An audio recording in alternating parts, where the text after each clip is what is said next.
Now, crying children, noisy neighbours, a weak bladder, all things that can wake us up in the night. They're numerous, aren't they? But for some, there is another troubling cause, and that is chronic pain.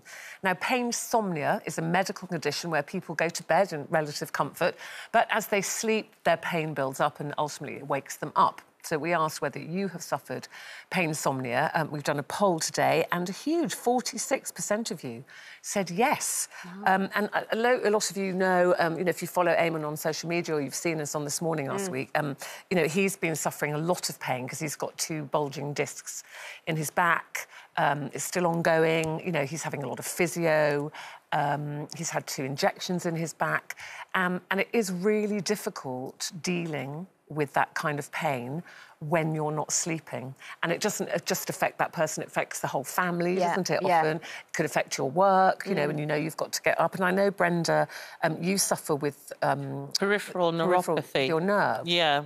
Peripheral neuropathy, that's basically... I had the chemotherapy, and after that, there was constant pins and needles in my fingertips and in my toes especially, and it kind of, I can only describe it as, if you're on a carpet, you still feel like you're on a freezing ice block on top of the pins and needles. So at night time, I'm forever shifting my feet, forever doing things with my hands. So And do you find it worse? Because I think any pain, even worse relatively, low-grade pain or whatever, is, you're more aware of pain at night, aren't you? I am aware of it. It's been so many years that I've been dealing with it now. So rather than just putting medication, I'm just trying to manage it as best I can and, try not to go on about it. I try to kind of forget it and then hopefully I won't feel it, but, yeah, it's always there and it's a constant reminder to me. Yeah. I think one of the problems is that doctors over the last few years have prescribed more and more and more painkillers to people who suffer pain at night, myself included. I've been handed by various GPs over the years everything from tramadol right down to over-the-counter painkillers, and that's still there for many doctors, their default position. But now the NICE has come forward, the Centre for Clinical Excellence, and wants doctors to move away from prescribing painkillers for night pain and wants us to have treatments like acupuncture, which can be really effective. I'm sure Eamonn has tried that. And also things that you can do with your mind to shrink pain.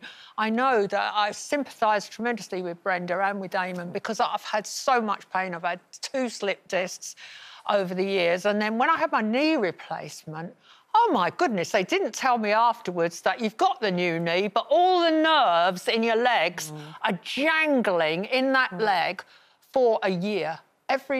Every night I would get 2 hours sleep and then they'd start, exactly like Brenda's describing, jangling away. Well, that's what they're saying, that a lot of people, Coleen, they go to bed and they're kind of OK and they get to sleep and then it wakes you. And I know you've had problems over the years with your back, haven't you? Yeah, so my back, and I had a bad disc that sat on my sciatic nerve, so I get pains in my legs, feet and all of that.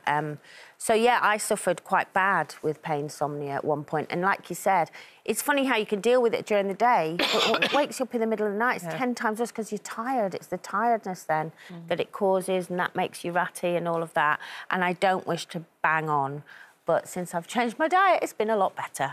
That's all I'm saying. And also have lost a bit of weight. Yes, so the weight's helped. Say, won't they, if you've got problems with your feet or your legs, that they always look at your weight. Yeah. So it genuinely has changed for me. I do loads of exercises. I think if you can get out of bed and mobilise yourself a little bit.